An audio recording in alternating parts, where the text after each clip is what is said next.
यत्र यत्र रघुनाथ कीर्तनं तत्र तत्र कृतमस्तकाञ्जलिं बाष्पवारी परिपूर्णलोचनं मारुतिं नमता राक्षसान्तकम्। మనం ఇప్పటి వరకు ఎన్ని కాండాలను నేర్చుకున్నాము? అవి ఏమి?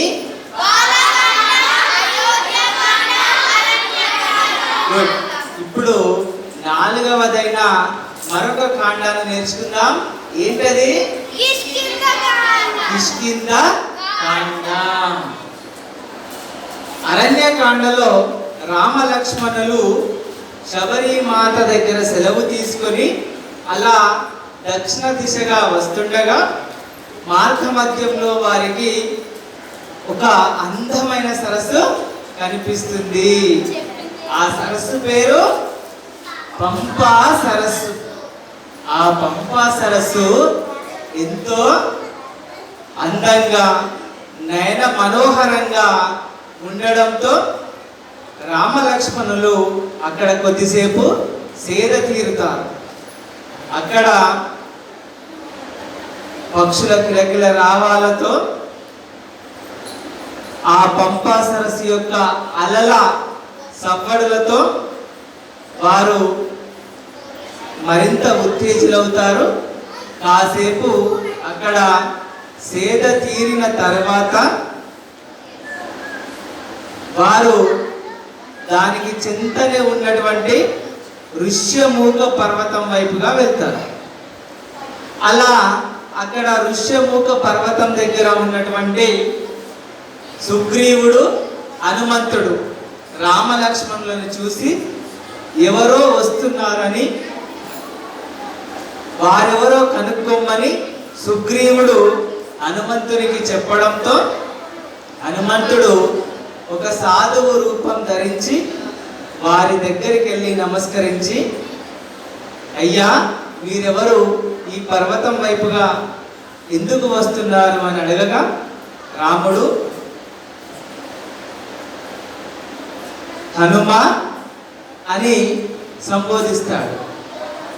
ఆహా, నా పేరు చెప్పకుండానే నా పేరును సంబోధించినటువంటి అతనికి సాష్టాంగ నమస్కరించి, ఈ రోజు నుంచి నేను మీకు భటుడినై భక్తుడినై మీకు సేవ చేస్తాను, నాకు ఆ అవకాశం ఇప్పించండి అనగా రాముడు సంతోషంతో సరేనంటూ, నేను అయోధ్యాధీశుడైనటువంటి దశరథ మహారాజు యొక్క జ్యేష్ఠ కుమారుడు రాముడిని, ఇతడు నా యొక్క సోదరుడు లక్ష్మణుడు అని పరిచయం చేసుకొని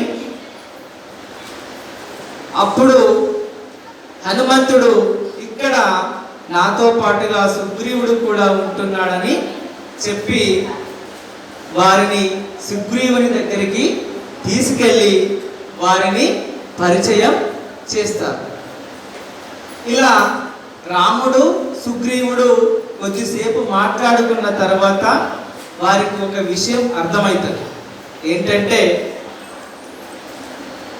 ఆ సుగ్రీవుడు రాముడికి తన వృత్తాంతాన్ని చెప్తాడు. ఏమని? ఇక్కడ కిష్కింధ అనేటువంటి రాజ్యం ఉంటుంది. ఈ కిష్కింధ రాజ్యంలో రాజు వాలి. రాజు పేరేమిటి? వాలి. అతనికి ఒక సోదరుడు ఉన్నాడు. ఆ సోదరుడే సుగ్రీవుడు. అనగా ఈ వాలి సుగ్రీవులు ఇద్దరు అన్నదమ్ములు.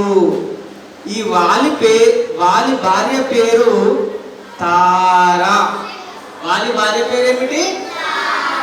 మరి సుగ్రీవుడి భార్య పేరు రుమ. ఇలా వాలి రాజుగా ఉండి కిష్కింధ రాజ్యాన్ని పరిపాలిస్తుండగా సుగ్రీవుడు వాలికి మహామంత్రిగా ఉండి రాజ్యాన్ని చక్కగా పరిపాలిస్తుంటాడు. అలా కొన్ని రోజుల తర్వాత అనుకోకుండా వారికి కొన్ని సమస్యలు ఎదురు కావడంతో వాళ్ళ ఇద్దరి మధ్య కొంచెం గొడవ ప్రారంభమవుతుంది. దాంతో వాలి సుగ్రీవుడిని కొట్టి రాజ్యం నుంచి వెళ్ళగొడతాడు. దాంతో ఈ సుగ్రీవుడు ఋష్యమూక పర్వతం దగ్గర హనుమంతుడు మరికొంతమందితో అక్కడ ఉంటుంటాడు. అంతేకాకుండా వాలి సుగ్రీవుడి యొక్క భార్య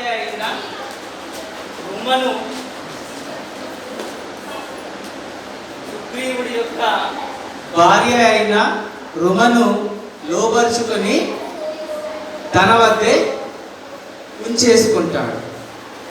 అప్పుడు సుగ్రీవుడు బాధతో తనకు ఎవరైనా సహాయం చేస్తారేమో అని ఈ ఋష్యముఖ పర్వతం దగ్గర ఎదురు చూస్తుంటాడు. అప్పుడు రాముడు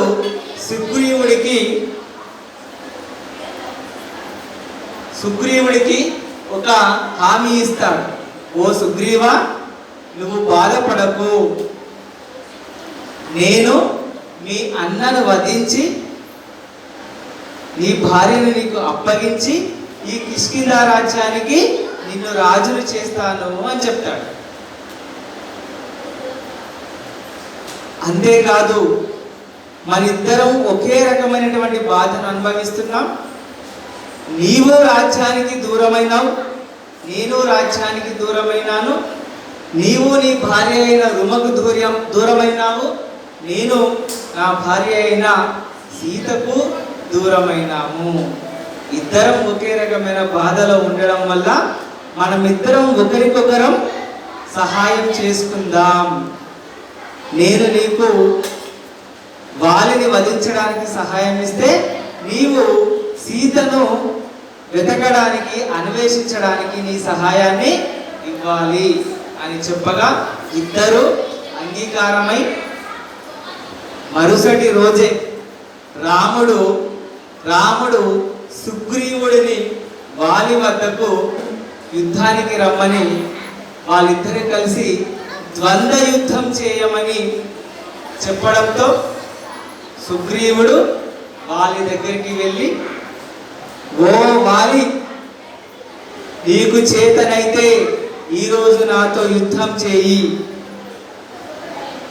నీకు ధైర్యం ఉంటే ఈరోజు నాతో యుద్ధం చేయి అని రాముడి అండ చూసుకొని చెప్పడంతో వాళ్ళకి కోపం వస్తుంది. ఎన్నిసార్లు నా చేతిలో ఓడిపోయినా మళ్ళీ నా దగ్గరికి యుద్ధం చేయడానికి వస్తావా అని చెప్తాడు. ఇంకా వాళ్ళకి ఒక వరం ఉంటుంది. ఏమని అంటే, ఎవరైనా వాలితో ఎదురుగా నిలబడి యుద్ధం చేస్తే వారికి ఉన్నటువంటి బలంలో సగం బలము వారికి వచ్చేస్తుంది. సగం బలము క్షీణించి ఆ సగం బలము వారికి వచ్చేస్తుంది. ఇప్పుడు వాలికి ఎక్కువ బలం రావడంతో ఆ ఎదురుగా వచ్చి యుద్ధం చేసిన వాళ్ళు ఖచ్చితంగా వాలి చేతిలో ఓడిపోతారు. ఈ వరం ఎవరిచ్చారు? ఇంద్రుడు వాలి మెడలో ఒక మణిమాలని వేసి ఈ వరం ఇస్తాడు.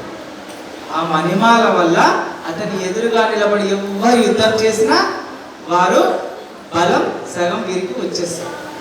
అలా సుగ్రీవుడు రాముడి అండ చూసుకొని వాలితో యుద్ధం చేయడానికి వచ్చినప్పుడు వాళ్ళిద్దరూ హోరాహోరీగా పోరాడుతుంటారు.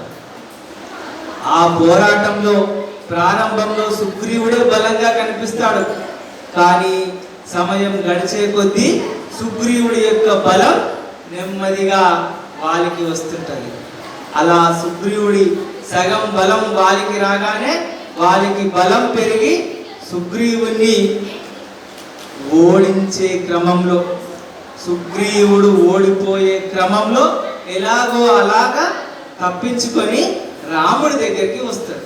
వచ్చి రాముని అడుగుతాడు, ఓ రామ, అసలు నీ ఉద్దేశం ఏమిటి? ఈరోజు మా అన్నగారి చేత నన్ను చంపించాలనుకున్నావా? నన్ను ఓడించాలనుకున్నావా? నాకు సహాయం చేస్తానని ఎందుకు చేయలేదు అని అడుగుతాడు.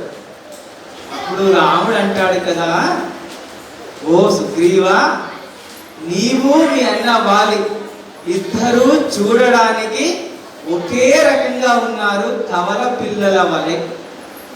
నేను ఎవరిని వధించాలో అర్థం కాక ఆగిపోయాను. ఒకవేళ నేను నిన్నే వాళ్ళని అనుకుంటే నీవే మరణించేవాడివి. సరే, దీనికై నేను ఒక ఉపాయం ఆలోచిస్తాను. రేపు నువ్వు మళ్ళీ మీ అన్న వాళ్ళతో యుద్ధం చేయడానికి వెళ్ళు, రేపు తప్పక వధిస్తాను మీ అన్నను అని చెప్పడంతో మరుసటి రోజు యుద్ధానికి బయలుదేరేటప్పుడు రాముడు సుగ్రీవుడి మెడలో ఒక దండ వేస్తాడు. ఎందుకు వేస్తాడు? ఎవరో గుర్తించడం కష్టమవుతుంది కాబట్టి ఒకరికి దండేస్తాడు. ఇప్పుడు రాముడు ఎవరికి సహాయం చేస్తాడు? ఎవరిని వధిస్తాడు? అంటే దండ వేసుకున్న వాళ్ళని సంహరిస్తాడా, వేసుకొని వారిని సంహరిస్తాడా? గుడ్. అలా మరుసటి రోజు కూడా సుగ్రీవుడు వాలి దగ్గరికి వెళ్ళి, ఓ వాలి, నిన్న నన్ను ఓడించానని, నువ్వు గెలిచానని విర్రవీగుతున్నావా? దమ్ముంటే ఈరోజు నాతో యుద్ధం చేయి అనగా, అరే ఎన్నిసార్లు ఓడించినా మళ్ళీ మళ్ళీ వస్తున్నాడు, ఈరోజు వీడిని అంతం చేస్తా అని వాలి బయలుదేరుతుండగా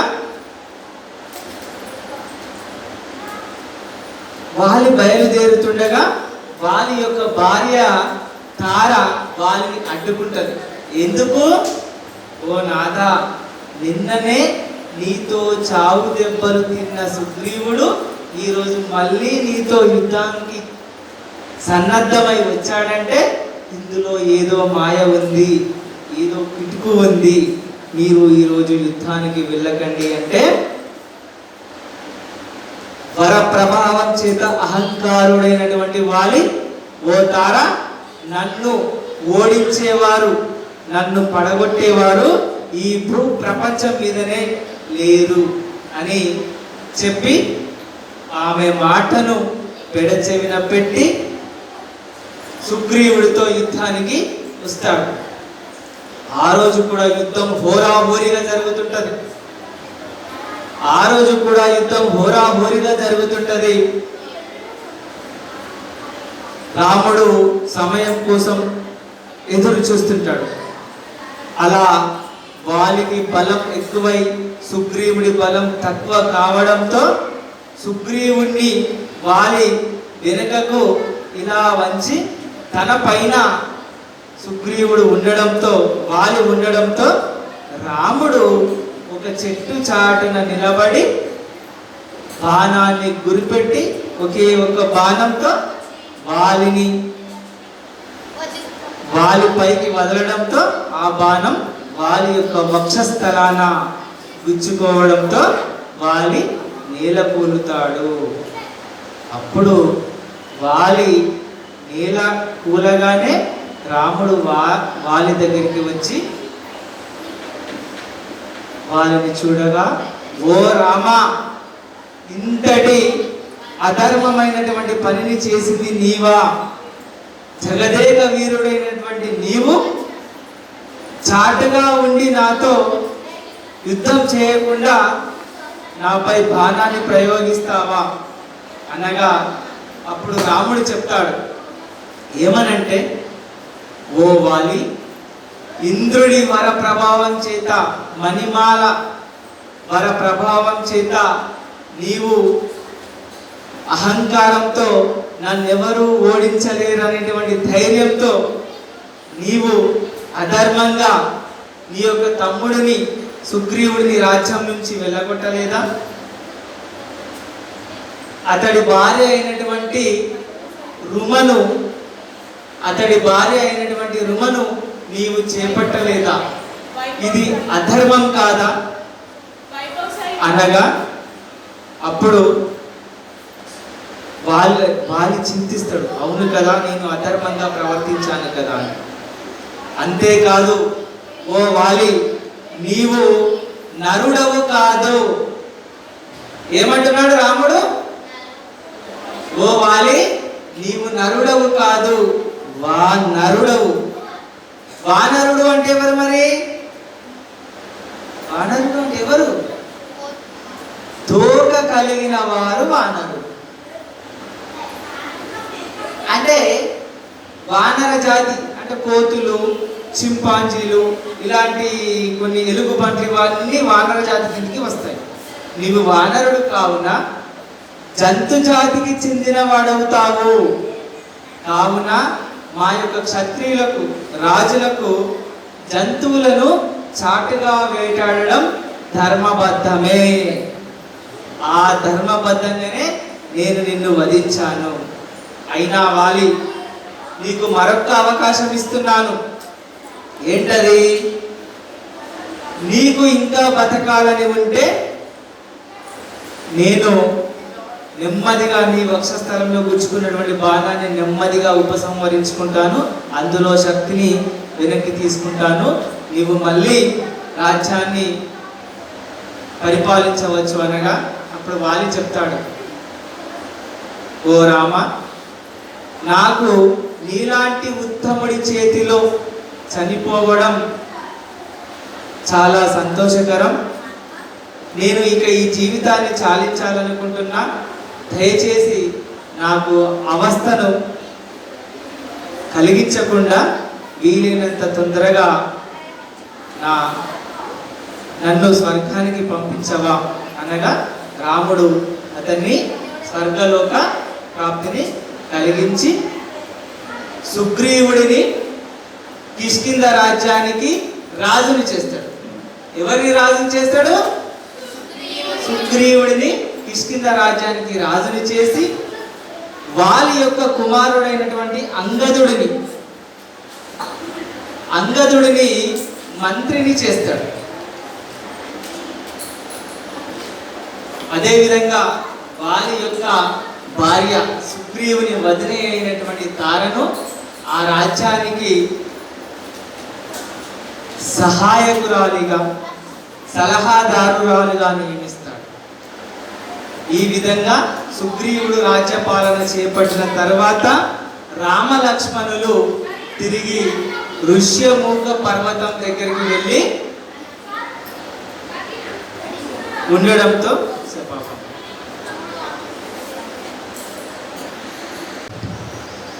ఇలా సుగ్రీవుణ్ణి రాజుగా చేసిన తర్వాత రామ లక్ష్మణులు తిరిగి మళ్ళీ ఋష్యముఖ పర్వతం దగ్గరికి వెళ్ళి అక్కడ తమ నివాసాన్ని అక్కడే కొనసాగిస్తారు.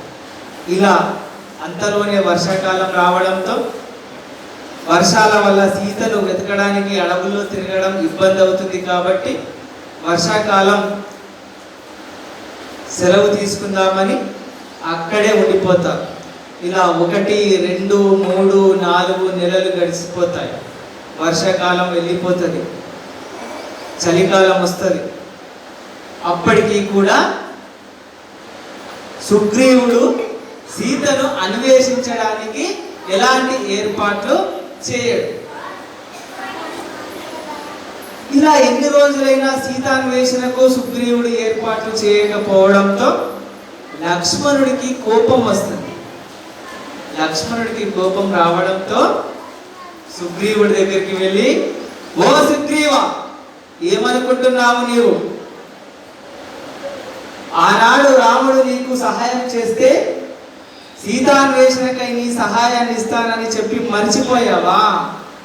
మాట ఇచ్చి మరిచేటువంటి వ్యక్తివా నీవు అని బాణాన్ని తీయగా అప్పుడు సుగ్రీవుడు, ఓ లక్ష్మణ శాంతించు, నా తప్పుని మన్నించు, నేనిప్పుడే సీతాన్వేషణకై నా యొక్క సైన్యాన్ని పంపిస్తాను అని చెప్పి తక్షణమే ఆ సైన్యాన్ని తన సైన్యంలో ఉన్నటువంటి వారిని పిలుస్తాడు. ఆ సైన్యాన్ని 4 భాగాలుగా విభజిస్తాడు. ఒక సైన్యాన్ని తూర్పుగా, ఒక సైన్యాన్ని పశ్చిమంగా, మరొక సైన్యాన్ని ఉత్తరంగా, మరొక సైన్యాన్ని దక్షిణంగా పంపించే ఏర్పాటు చేస్తాడు. ఇలా తూర్పుగా పంపించే సైన్యానికి సుతసేనుడు,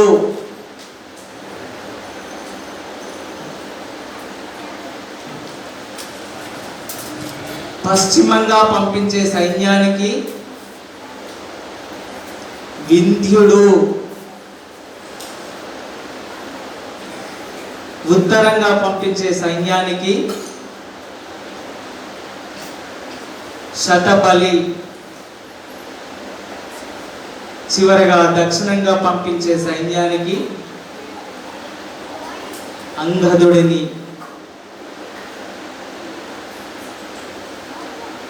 ఈ నలుగురిని 4 దిక్కులా పంపించే సైన్యాలకు నాయకులుగా చేస్తారు.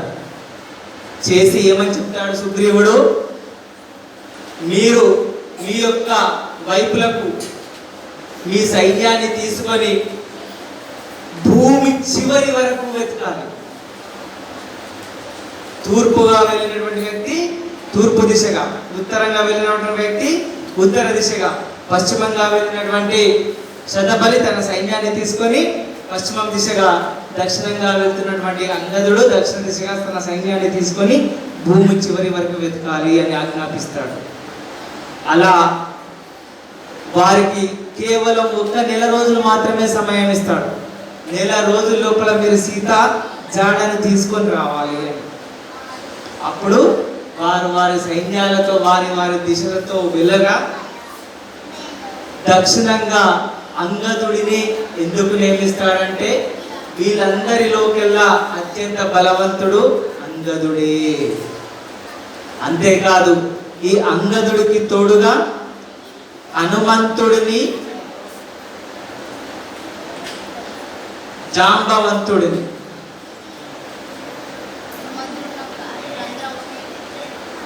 వీళ్ళిద్దరిని పంపిస్తారు. ఎందుకు? హనుమంతుడు జాంబవంతుడు అతి బలవంతుడు. హనుమంతుడు జాంబవంతుడు అతి బలవంతుడు. మరి అతి బలవంతులని దక్షిణ దిశగా ఎందుకు పంపించాడు సుగ్రీవుడు? రావణుడు సీతను తీసుకెళ్లి లంకాపురం దక్షిణం వైపుగానే ఉంది కాబట్టి అక్కడనే సీత దొరికేటువంటి అవకాశం ఉండడంతో అక్కడ మెరుగైన నాయకుడిని, మెరుగైన సైన్యాన్ని ఇచ్చి పంపిస్తాడు. మరి అలాంటప్పుడు మిగతా 3 దిశలలో సైన్యాన్ని పంపించాల్సిన అవసరం ఏముంది? అందరినీ దక్షిణం వైపుగానే పంపించవచ్చు కదా. అంటే ఏమో చెప్పలేం, రావణుడు దక్షిణం వైపుగా వెళ్ళి తిరిగి తన దిశను మార్చుకోవచ్చు. అలాంటి అవకాశం ఏదైనా ఉండొచ్చు అని అన్ని వైపులా పంపిస్తాడు. ఇలా దక్షిణం వైపుగా వెళ్తున్నటువంటి సైన్యము అలా వెళ్తూ వెళ్తూ చివరికి మహేంద్రగిరి అనే పర్వతానికి చేరుకుంటుంది. ఎక్కడ చేరుకుంటుంది? మహేంద్రగిరి అనేటువంటి పర్వత పాదానికి చేరుకుంటారు. దాంతో అక్కడితో భూమి పరిసమాప్తం అవుతుంది. అంటే భూమి మొత్తం పరిసమాప్తం కాదు, మన భారతదేశం యొక్క దక్షిణ భాగం పరిసమాప్తమై తర్వాత అక్కడ ఏముంటుంది? మరి సముద్రం వస్తుంది. వారికి సముద్రం ఎక్కడో సముద్రంలో ఒక ద్వీపంగా ఉంటుంది శ్రీలంక. చిన్న ద్వీపంగా ఉంటుంది శ్రీలంక. అది ఎక్కడుందో, ఎలా వెళ్ళాలో వీరికి తెలియదు. సముద్రం రావడంతో ఎలా వెళ్ళాలో ఎటు వెళ్ళాలో వాళ్ళకు తెలియదు. అలా ఎటు వెళ్ళాలో ఆలోచన లేక తెలియక వారందరూ దిక్కులు చూస్తుంటారు. మాకు ఎవరైనా సహాయం చేస్తారేమో అని అన్ని వైపులా చూస్తుంటారు. అప్పుడు మహేంద్రగిరి పైన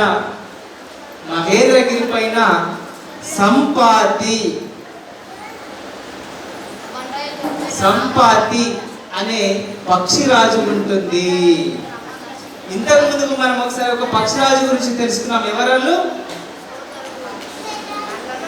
ఇంతకు ముందుకు మనం ఒక పక్షిరాజు గురించి తెలుసుకున్నాం. Very good. జటాయువు అనే పక్షిరాజు. ఆ జటాయువు ఏం చేసింది మరి?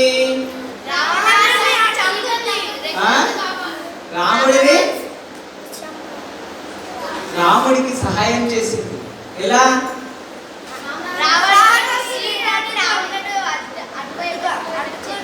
రావణాసురుడిని ఎత్తుకు వెళ్ళేటప్పుడు తనని అడ్డుకొని చివరికి ప్రాణాలను అర్పిస్తుంది.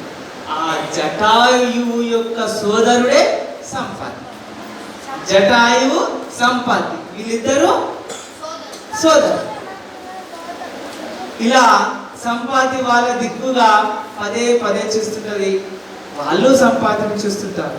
ఏంటి ఈ పక్షిరాజు మా వైపుకు అదే విధంగా చూస్తూ ఉన్నాడు అని అనుకొని, సరే ఏదైతే అది అవుతుందని చెప్పి సంపాతి దగ్గరికి పోయి అడుగుతారు.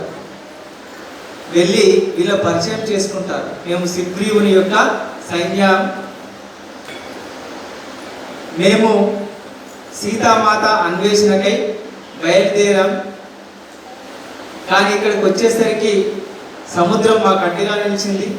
ఎక్కడికి వెళ్ళాలో ఎలా వెళ్ళాలో తెలియడం లేదు అనగా, అప్పుడు సంపాతి చెప్తుంది, అవును, లంకేశ్వరుడు రావణాసురుడు తన పుష్పక విమానంలో సీతను ఈ మహేంద్రగిరి పైనుంచిగా దక్షిణ దిశగా ఉన్నటువంటి తన లంకా రాజ్యానికి తీసుకెళ్ళి అక్కడ లంకాపురిలోని అశోకవనంలో సీతను నిర్బంధించాడు అని చెప్తుంది. అప్పుడు సీత జాడ కొద్దిగా తెలిసినట్టయింది వారికి.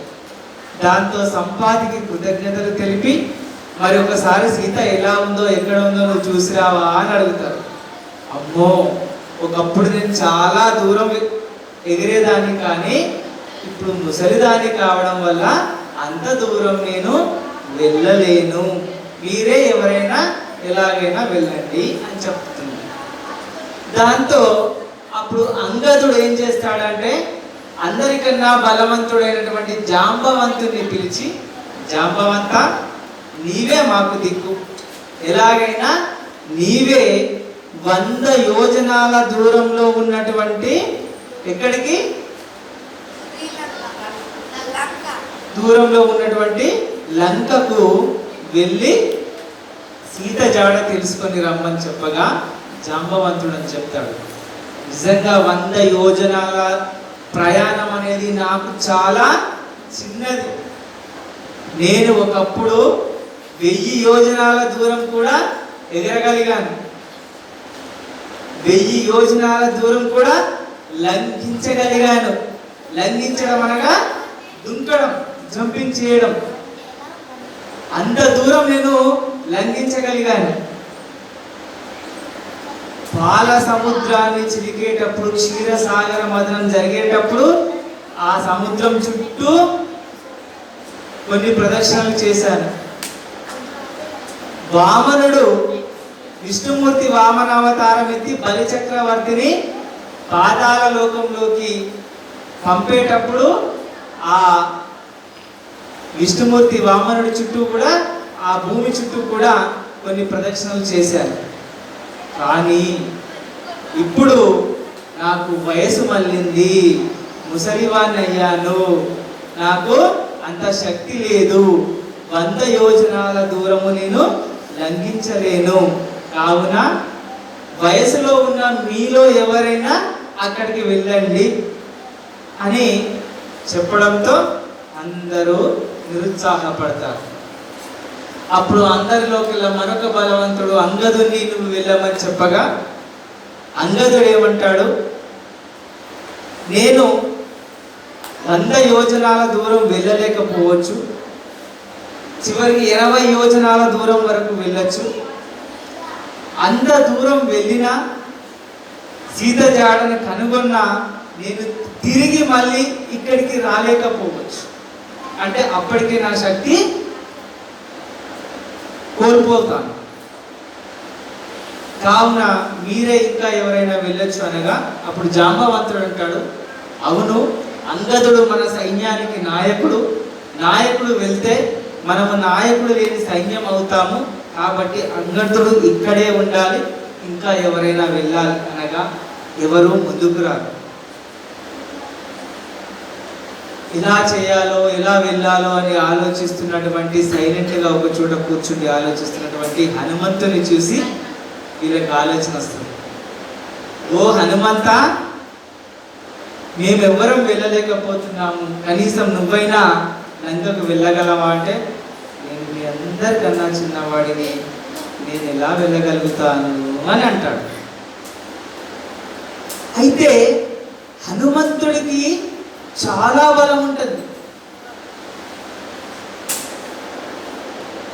అతి బలవంతుడు, శక్తి సంపన్నుడు, ధీశాలి, బలశాలి హనుమంతుడు. కానీ ఆయనకి తన బలం తనకే తెలియదు, గుర్తుండదు, మర్చిపోతాడు. అది ఒక శాపం, ఇంద్రుడు ఇచ్చినటువంటి శాపం. మరి అప్పుడు ఇంద్రుడు ఇంకొక వరం కూడా ఇచ్చింది, తన బలం తనకు తెలియదు కానీ ఎవరైనా తన బలాన్ని గుర్తిస్తే తెలియజేస్తే తిరిగి తను శక్తిని పొందుతాడు, ఎంత పెద్ద కార్యమైనా చేస్తాడు, అతనికి ఈ లోకంలోనే ఎదురు లేదు అని అది గుర్తుకొచ్చి వీరందరూ హనుమంతుని పొగుడుతుంటారు. నీ ఎంత గొప్పవాడే లేడు, నీ ఎంత బలవంతుడే లేడు, ఈ కార్యాన్ని నువ్వు తప్ప ఇంకెవరూ చేయరు అని. అంతేకాకుండా ఇక్కడ ఇంకొక ముఖ్యమైన విషయం ఉంటుంది.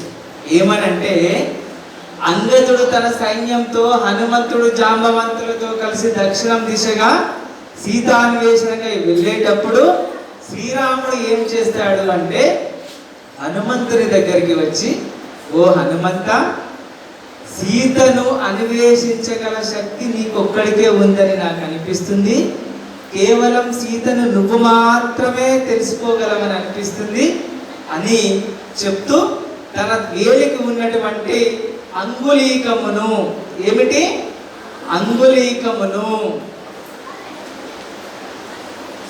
అంగుళీకాన్ని మనం ఏమంటాం తెలుగులో, ఉంగరం అంటాం. ఆ ఉంగరాన్ని ఇచ్చి, నీకు కనుక సీత కనిపిస్తే ఈ అంగుళీకాన్ని సీతకిచ్చి నా కోసం సీత దగ్గర నుంచి ఏదైనా ఒక గుర్తుగా తీసుకొని రా అని చెప్తాడు.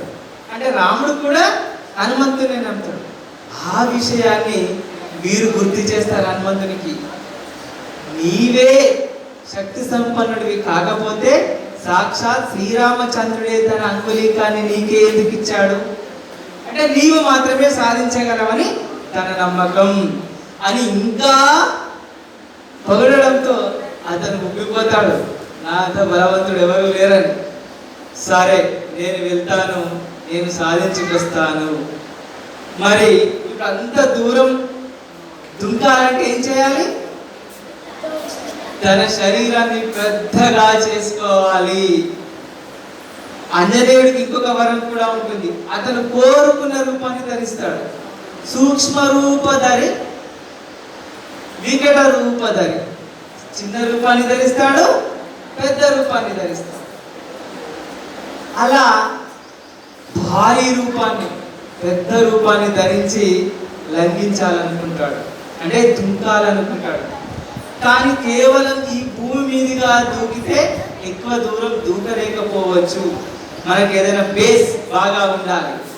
ఎక్కువ దూరం జంప్ చేయాలంటే ఒక గోడ మీదకి ఎక్కి దూకితే ఇంకా ఎక్కువ ఎత్తుకు దూకగలుగుతాం కదా. అనుకొని నాకు ఈ ఆధారం సరిగా లేదు అని తనకు ఆధారం కోసం చుట్టూ చూస్తే అక్కడ అతనికి మహేంద్రగిరి కనిపిస్తుంది. అందరూ ఆ మహేంద్రగిరి శిఖరం పైకి వెళ్ళి హనుమంతుని ఉత్సాహపరుస్తారు. ఆ మహేంద్రగిరిని ఆసరాగా చేసుకొని, ఆధారంగా చేసుకొని హనుమంతుడు లంకకు లంఘించడానికి సన్నద్ధమవుతాడు. ఎప్పుడైతే లంకకు లంఘించడానికి సన్నద్ధమవుతాడో అప్పుడు తను తన తల్లిదండ్రులను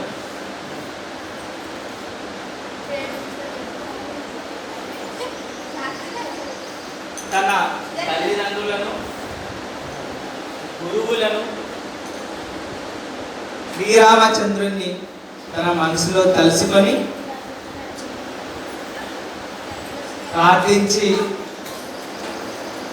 100 యోజనాల దూరాన్ని ఏకకాలంలో లంఘించడానికి సంసిద్ధమవుతుండగా, సన్నద్ధుడవుతుండగా కిష్కింధాకాండ పరిసమాప్తం అవుతుంది.